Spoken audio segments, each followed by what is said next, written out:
This is powered by Meltwater.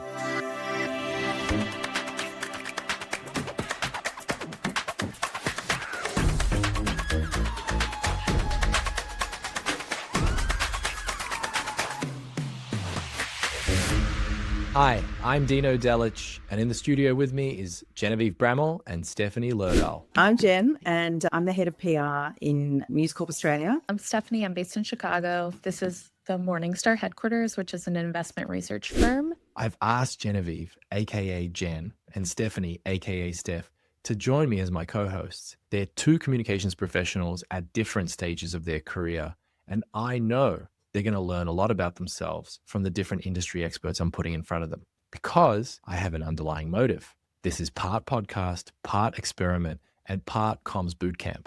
This is Earning Your Seat. Episode 1. Let's start with a simple question. How do you measure something that's intangible, something that exists in the world of ideas, perceptions, and people's emotions? For years, the world of communications has wrestled with these questions.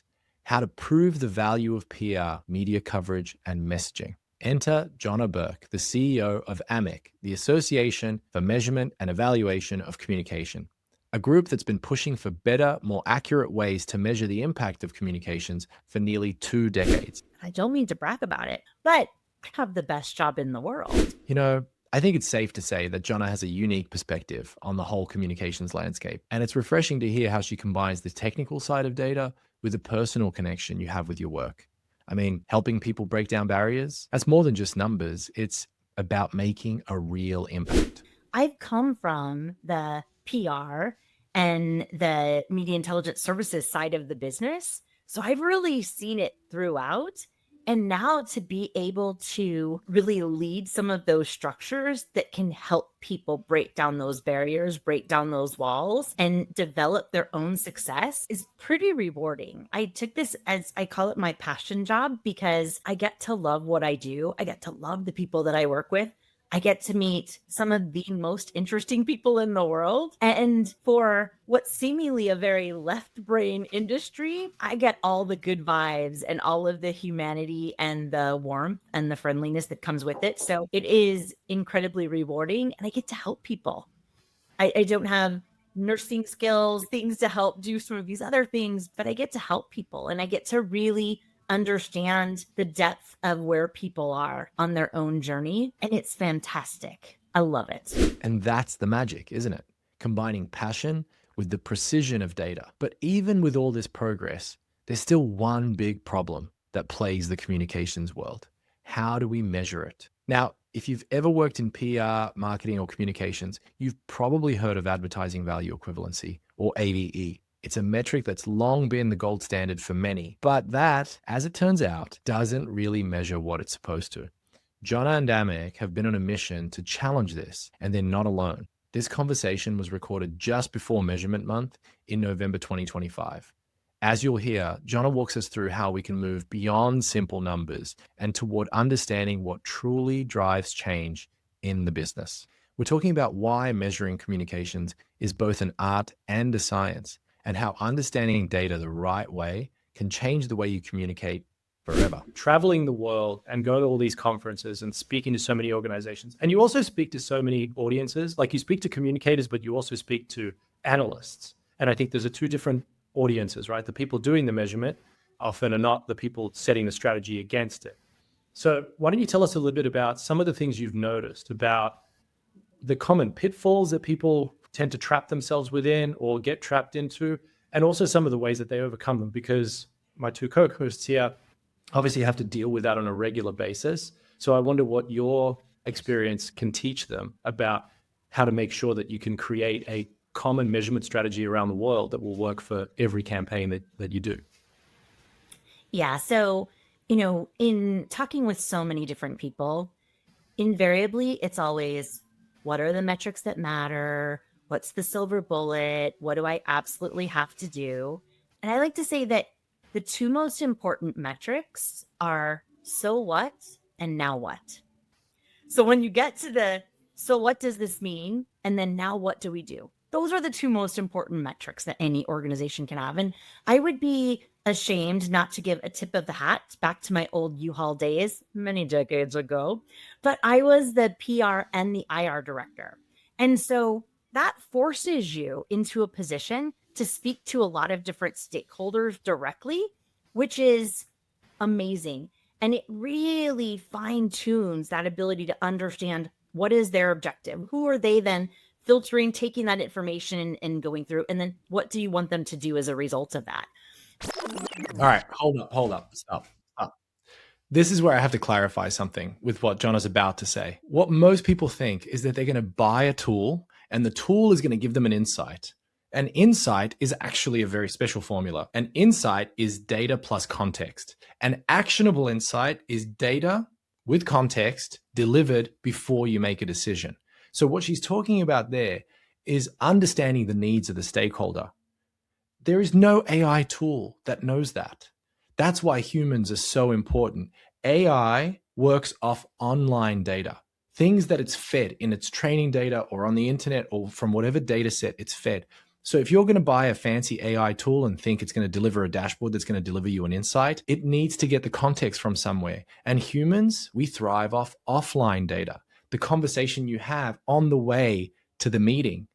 AI probably doesn't know that your CEO has kids and that your CEO cares about the way that a decision might impact children. That offline information, that context, that's the key to being a trusted advisor. So what a lot of people do is think, oh yeah, I need the so what and the now what. So I'm going to go buy a tool that has AI because it's going to deliver that. No. You need to be the one providing the context. That's what we've learned throughout all of these interviews. But all of that boils down to understanding how your organization makes and spends money. And once you understand how your organization makes and spends money, then you can be much more specific and intentional around those different stakeholders, what's important to them about that piece of the pie that they are specifically working on, and what's going to impact their messaging and how that works. So I think it's really around, everything is around the importance of communication, right? Every good and bad relationship that I've ever had, I can map back to the comms, right?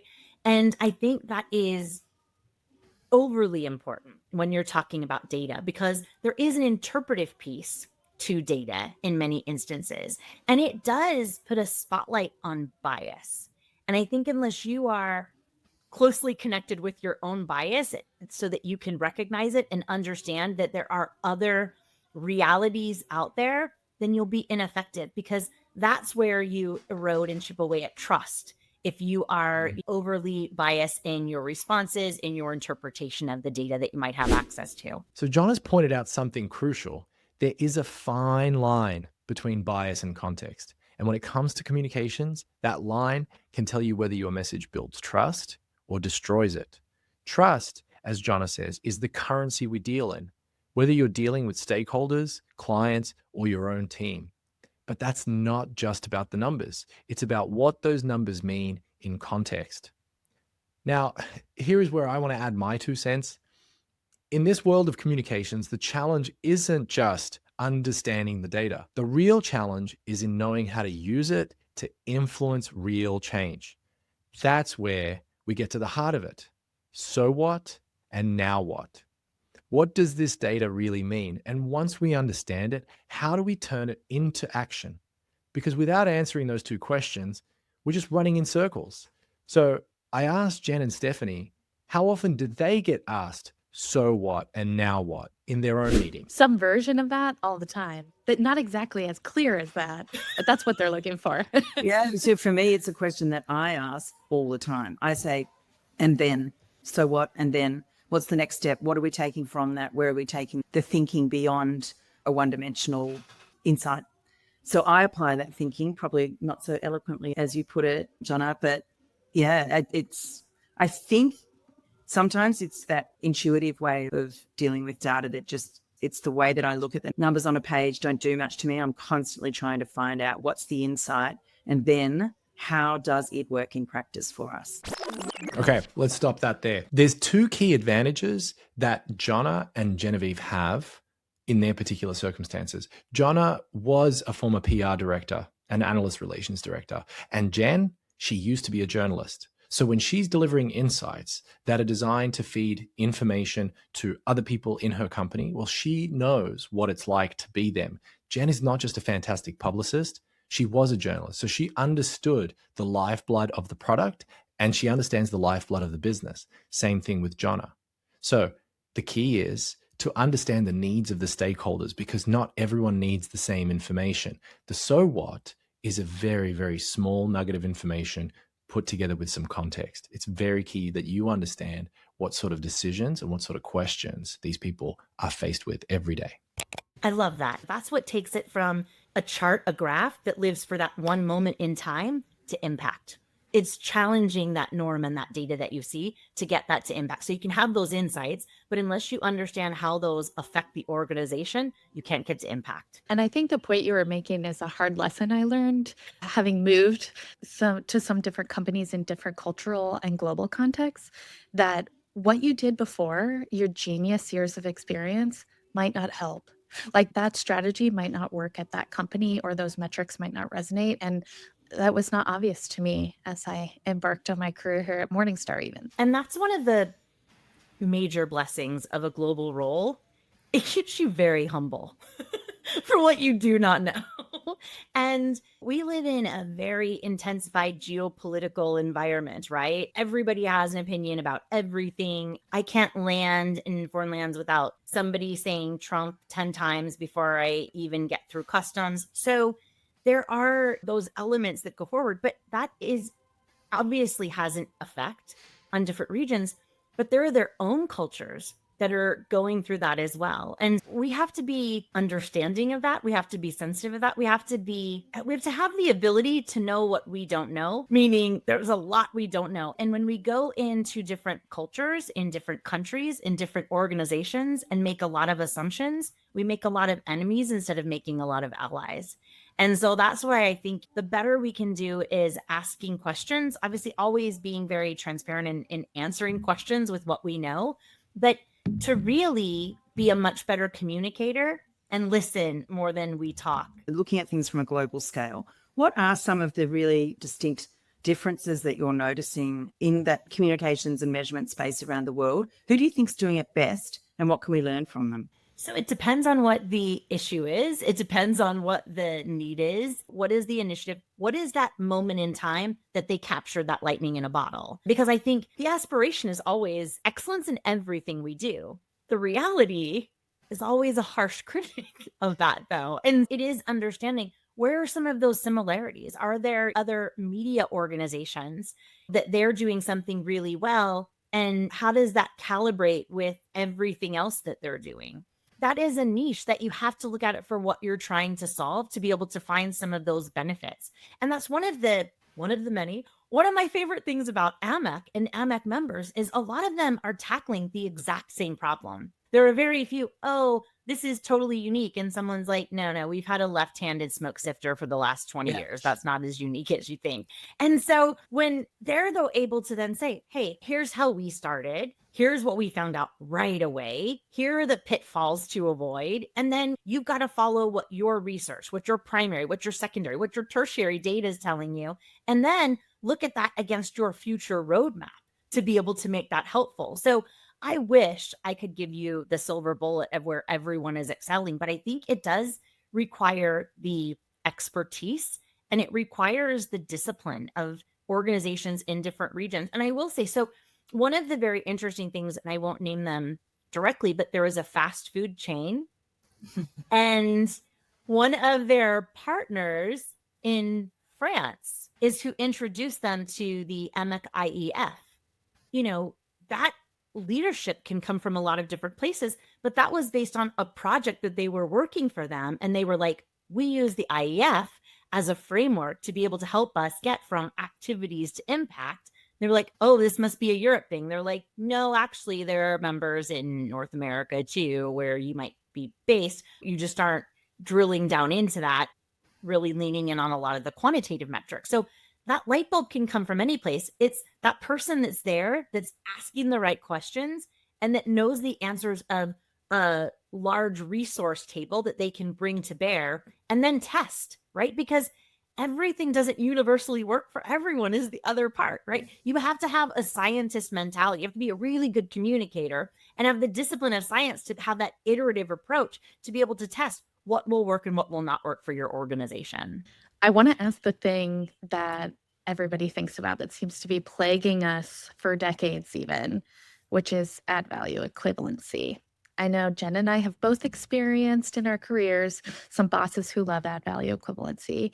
And it's almost like I assume everyone is Catholic and that I could just be like, in the 10 Commandments, you don't use add value equivalency, but that doesn't work all the time.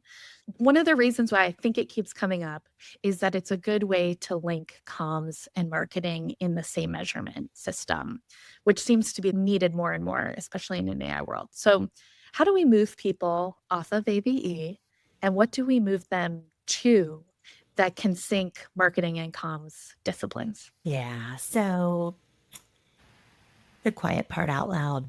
AVEs are not the value or the equivalency of anything. The only comparison of linking and comparatively with marketing is that they both have a dollar sign or euro sign or pound sign or some currency sign in front of it. And people are like, look, they're the same. Absolute crap. Can I say crap on this podcast? Yeah. Well, that seems like a rude word or not. Sorry. No, You know, there's 2 Australians here, so swearing is mandatory. Please replace it with the word shit. my people. The problem is that there is this desperation of some equivalency of something where they're two totally different things.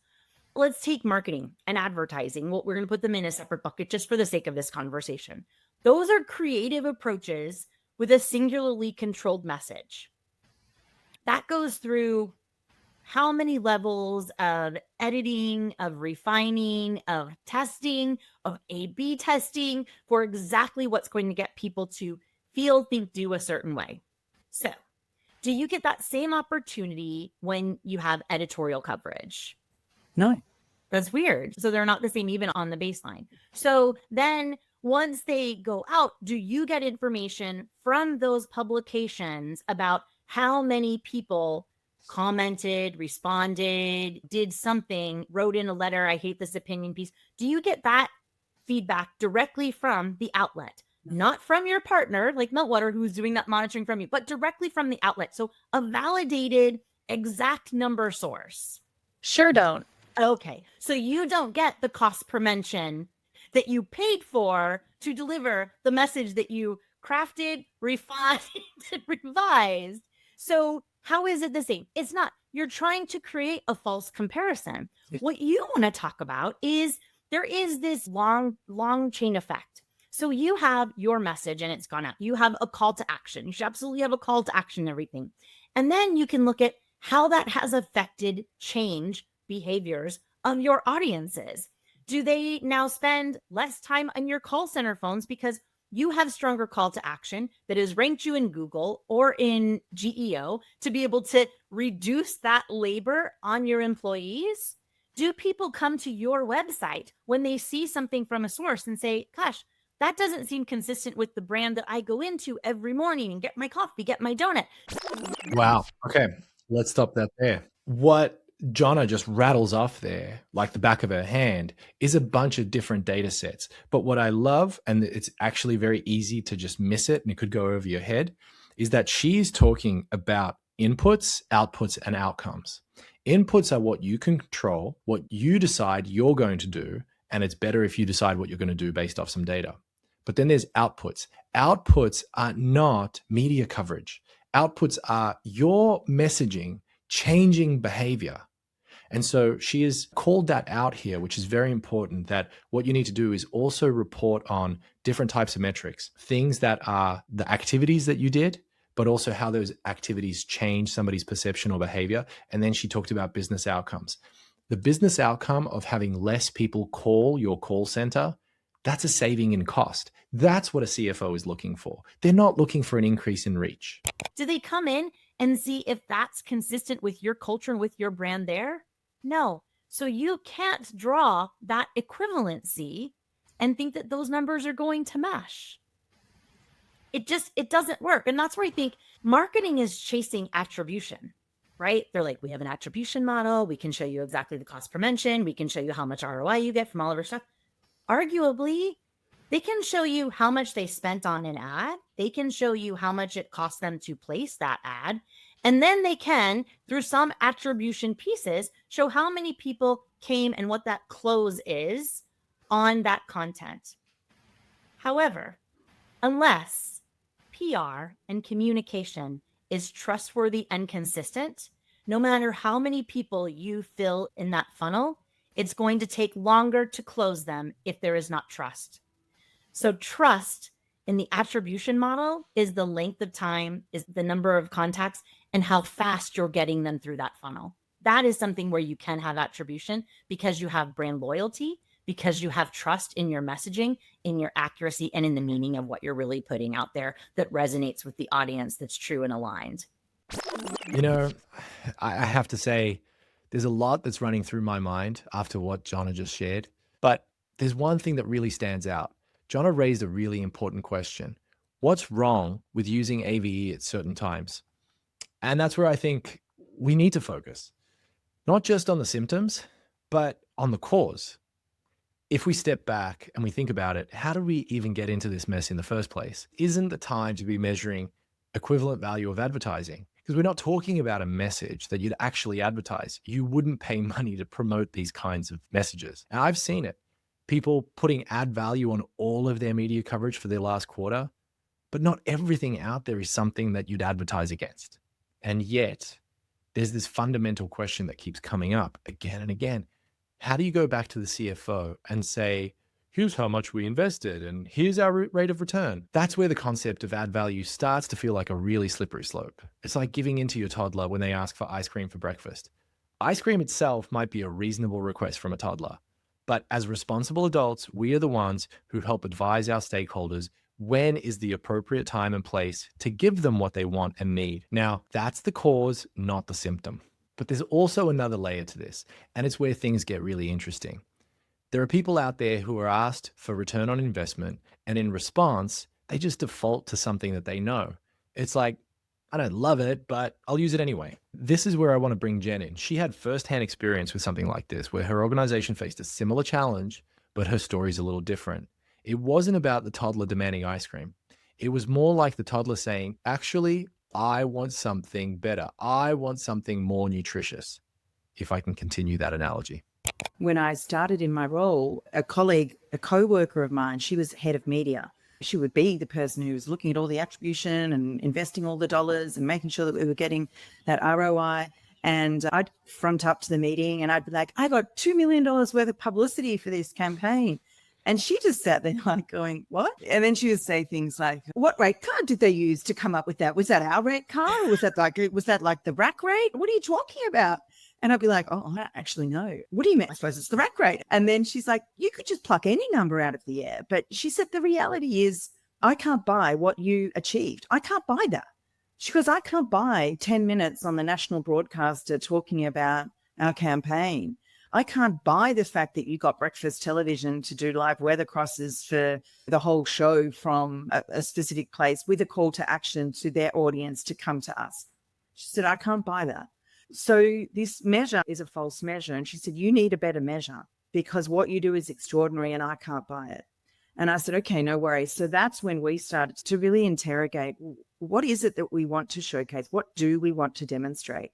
And for me, to your point originally, when you said, find out, be specific, be intentional, and find out what is the thing that makes your organization money. What is the thing that's keeping the CFO awake at night? So for me, that was really about driving audience at scale, finding new audiences, growth audiences that would subscribe to our product or spend time on our sites. And so the call to action became really simple. We knew we needed to drive audiences to our front door.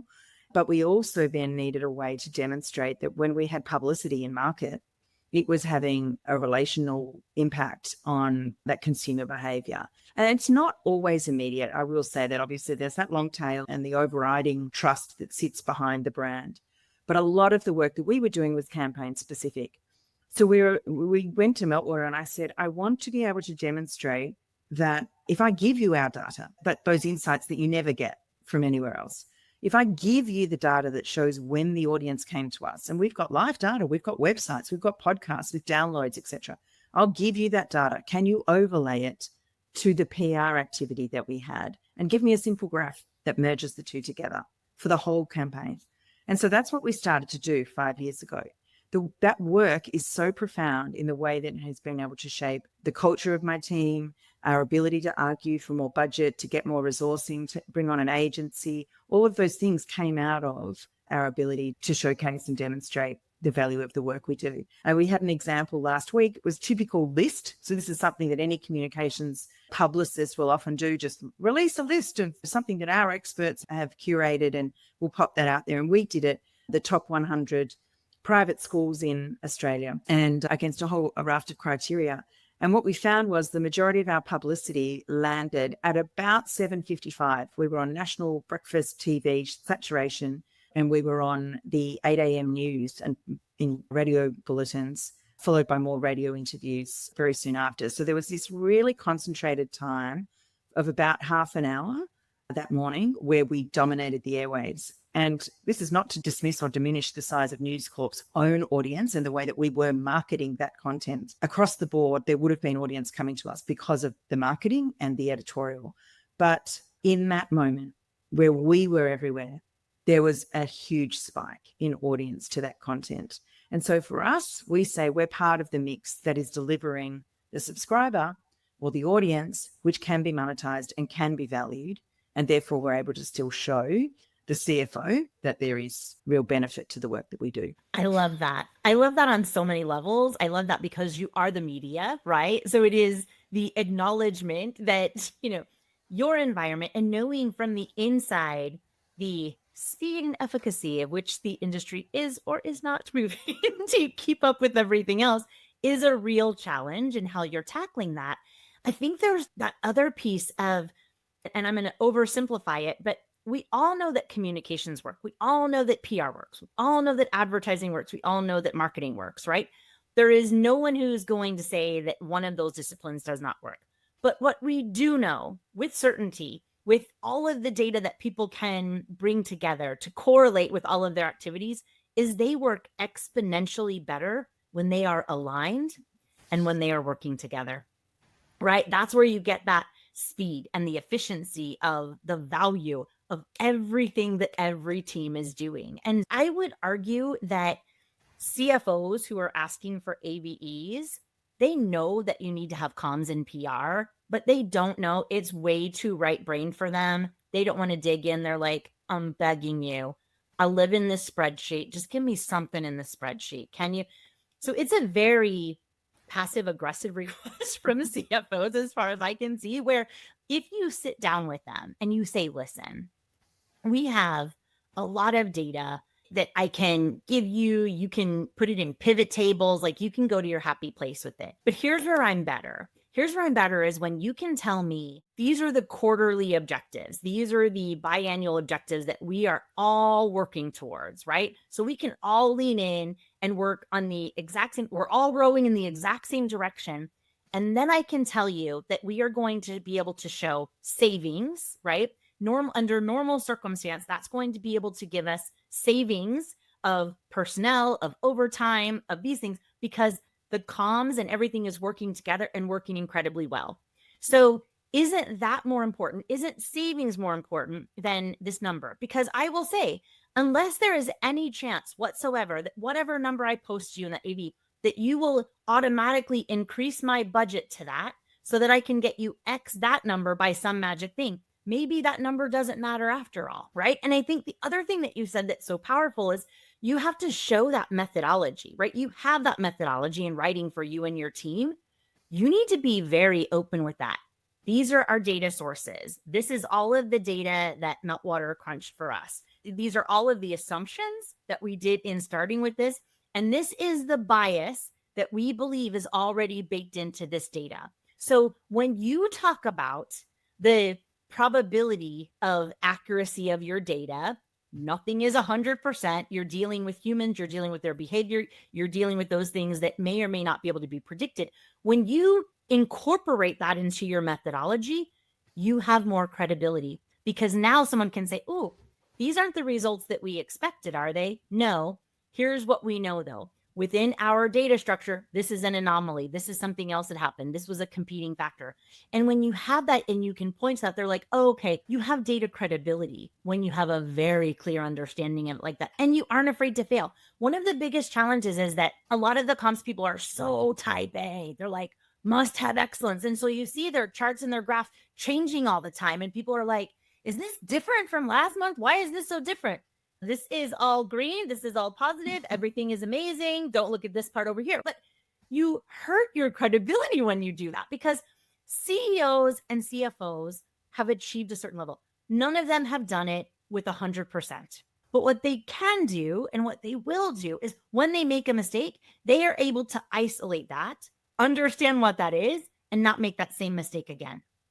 And that's where data and charts and graphs, they're going to be all over the place. You're dealing with people, you're dealing with stocks, you're dealing with supply control. Nothing is always good. Like, that's insane. And so to expect that and to set yourself up for it, that's where you will also lose confidence in how you're bringing in your own data.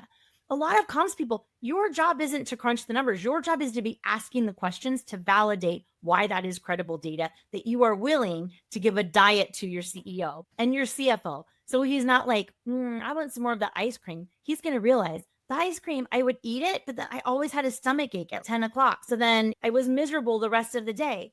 Yeah. I mean, it didn't even taste good in the minute, because now at a certain point, he's anticipating the stomach ache from the ice cream. So you need to be introducing something. Say, listen, with your coffee, we're going to give you a little biscuit, not a lot of sugar. It's not going to be overloaded. And then you're going to have a little snack. That snack's going to be something that's going to be maybe a little bit of fruit. It's all going to be good for you. And it's going to balance out that diet. So there isn't, okay, ice cream every day, all day, but it's, what is that? What are those other elements? And then you're going to bring data like, hey, look, these are some behaviors. These are some things that we're seeing consistently now across a lot of, that's going to be exciting, because now they're going to take that back and say, hey, R&D, look, this is something that they're over indexing on in comms. How does this correlate with your other data about colors, about images, about topography? That's where you're winning, when you're part of that conversation. And nobody wins with just AVEs. We've been talking a good bit about the so what, like justifying, I did this and you should care because revenue, traffic, whatever. But what about the now what? Like, what is the most underutilized metric you see that should indicate to the comms team what they need to change? Is their credibility to go to someone in operations and say, listen, this is a fundamental operational issue that we're seeing. When we look at negative feedback in all of the customer service calls and how we are now trying to communicate with that to reduce hold time, to reduce all of those other cost pieces, we still find that operationally, that systemically, we still have a problem. So it is being able to kind of pull that thread all the way through the organization and having credibility, multiple data points showing the same thing as to how, either whether it is from a purpose standpoint of your organization, whether it is from a cultural standpoint of your organization, or whether it is from the operational standpoint of your organization, that they should at least start to test a potential change to see if that doesn't solve for R. That is the sound of someone who has their shit together, not someone who can answer, how did you calculate add value, or where did this come from? I just want to make sure that anybody listening to this doesn't accidentally fly by the sequence that you just had before this, where you eloquently put, how to really handle these conversations internally, but especially this one, where you just said, sometimes the answer isn't more or better PR. Sometimes the answer is different business practices. And that is a trusted advisor. That is someone who says, here's how you can improve your business. And I don't know what I'm talking about. I've just been talking to a lot of people like that. But Stephanie, Jen, you guys probably know this more firsthand, but I think I sense a lot of fear in some comms leaders who always feel like they're on the back foot. They're having to come up with the answers and prove that they can fix a situation with comms. I can fix the reputation, but sometimes, the business knows that it's not always a positive spin on the outcome. Like, sometimes they do need to do that. And that, I think, is also something that goes missed by a lot of Meltwater clients personally, is that they forget that they have a powerful research tool that can capture what people are saying, what the media is complaining about, And some of the best people that I've seen, going back to that question, Jen, of what does excellence look like around the world, is when the comms team leverages the tool, not just for the measurement of their own efforts and performance, but for the information and the insights and intelligence that serves another department, which is to say, people are really loving this, or they're really not liking this latest product update, or the fact that we're charging for this aspect, it just keeps getting talked about. Our competitors have this opportunity. And it makes me wonder, again, going back to Jen's question, if that's what excellence looks like, then what can we do to replicate it? How can we make sure that people are adhering to these things? Is it that we just don't talk enough about it? Is it that it's not embedded in the IEF? What can we do? Hey, don't go trash talking the IEF because there are some industry challenges. Let's not make it personal.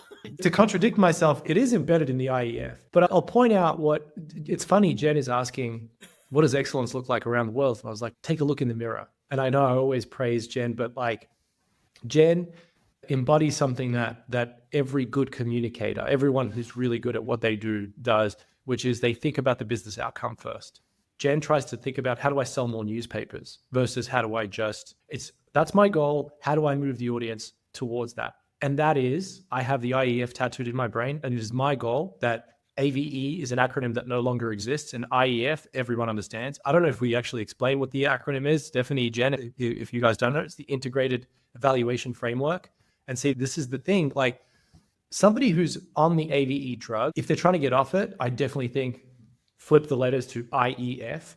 But it is, if you look at it, it's an intimidating wheel. I think, 9 spots on the wheel? So the intimidation of the wheel is that the first thing is objective. And unless you are relevant and credible in your organization and you know how what you are doing is supporting the corporate goals and initiatives, that is a paralyzing block. Like, let's be honest. They're like, objective? Yeah. Whoa, that seems big. Let's go to the second block. Activity? Oh, great. We're there. Yeah. It's funny you say that, because a few years ago we had a recalibration of all of our KPIs and values, and everyone ended up with this kind of consistent, in the whole organization, one consistent goal that we were all chasing. Doesn't really matter. Let's just call it the X. We were all chasing the same X. And I remember sitting there going, but hang on, I can't have the same X as the people in sales because they don't do what I do. And I can't really have the same X as the people in the newsroom because I don't get to impact what their output is. So I sat there and I was so confused. And then I thought, well, hang on, if we're not all rowing the boat in the same direction, where are we going? So then it wasn't about what the X was, because it doesn't matter. What does matter is for every individual in the company, in particular in the comms team, to understand the role that I play today and the work that I do and how it does ladder up to the X. And so once you're really clear on that, and we were talking an organization of thousands of employees across the country, really geographically dispersed.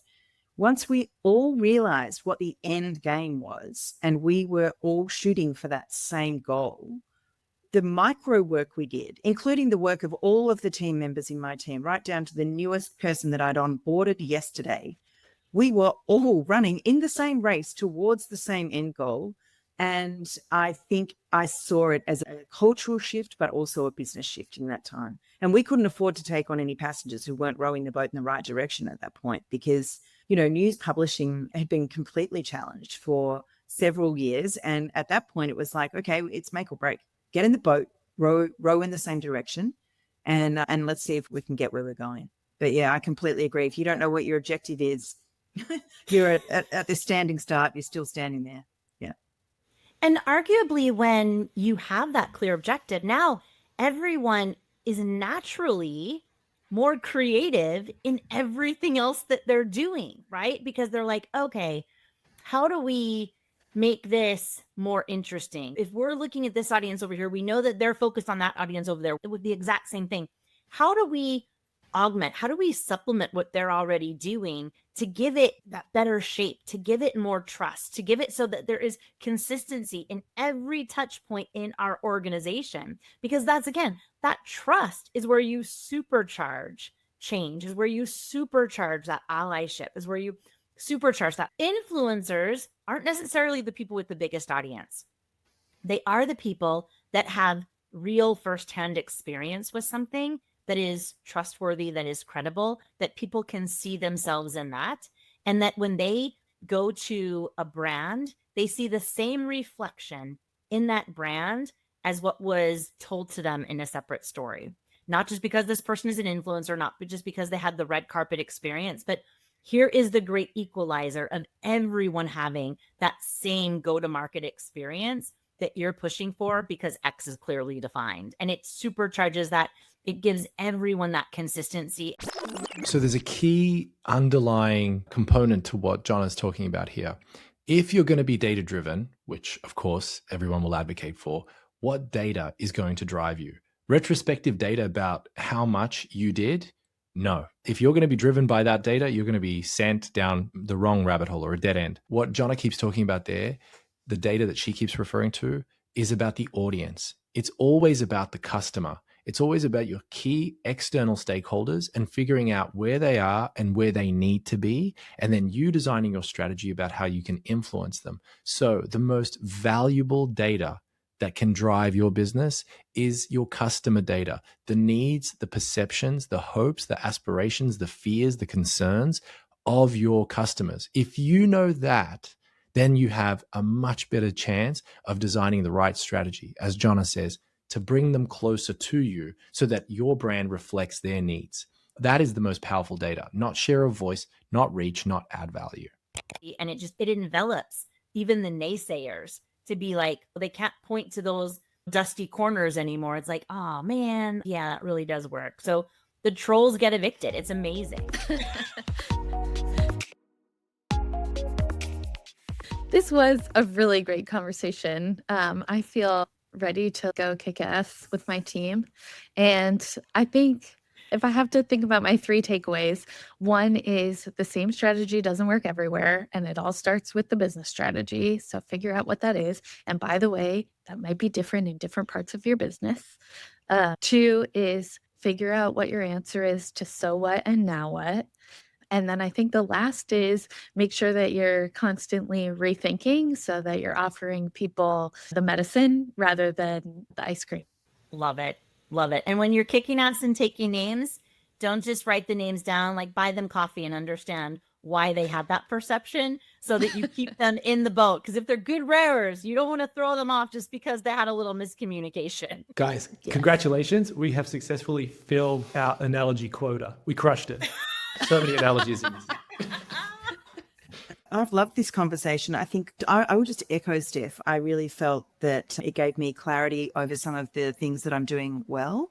And I think for me, that conversation around just backing yourself, I think, and recognizing when you've got the opportunity to take what is working well or not working well within our own team and having the confidence and courage to push that up the chain, whether that's into an operational space or into a space that is out of my comfort zone, but can have an impact across the business. I think that's, for me, I've been in my role a long time and I know I'm already a trusted voice certainly within the marketing environment, but to be able to become that more trusted advisor across the spectrum of the business, I think is scope for improvement.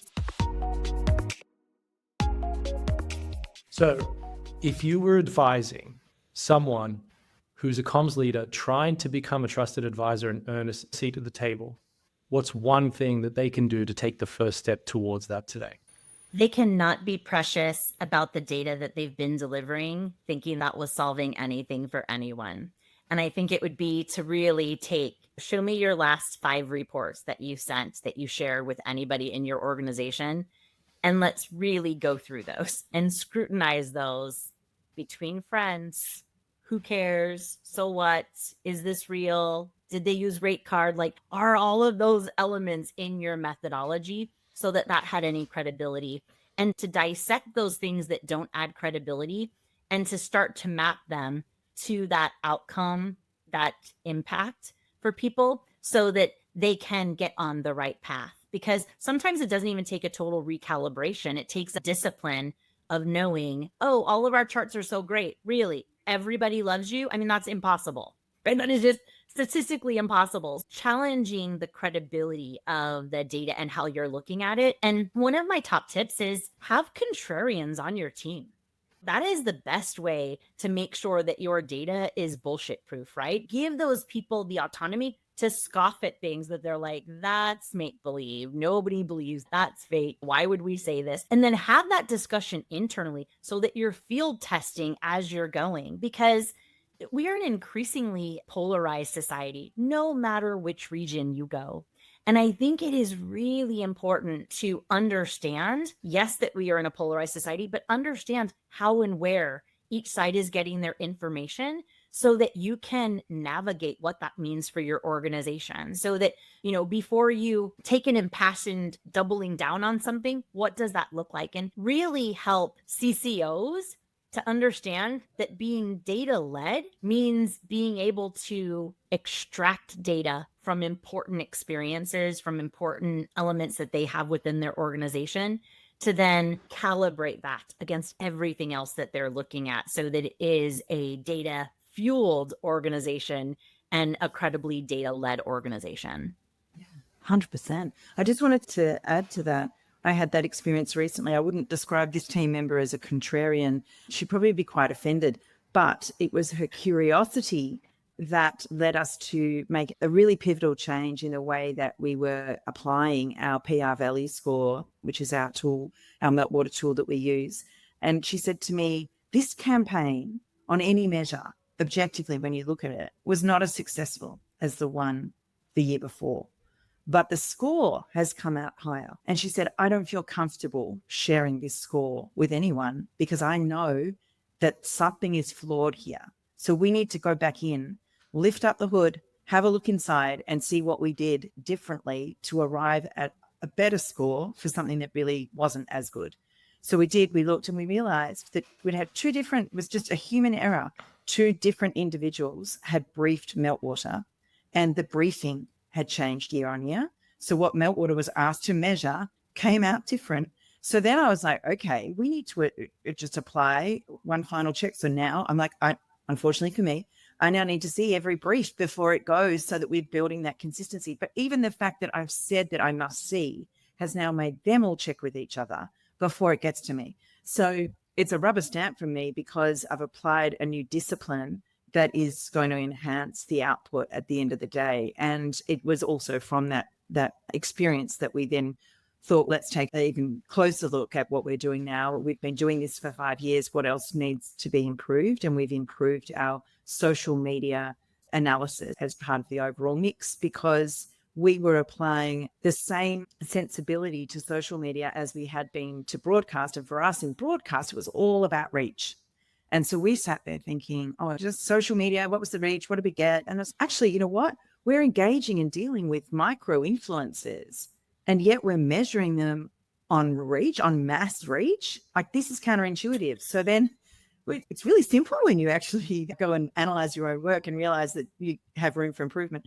And so now we've changed it and we're looking at engaged reach, and we're looking really at what that micro influencer has been able to do in targeting and finding the right audience for us. So they might only speak to 10,000 people, but if all 10,000 of them are really engaged and interested in what it is that they're being, what that conversation is online, then they're going to be a more useful audience to us than someone who was part of a mass, say, broadcast audience.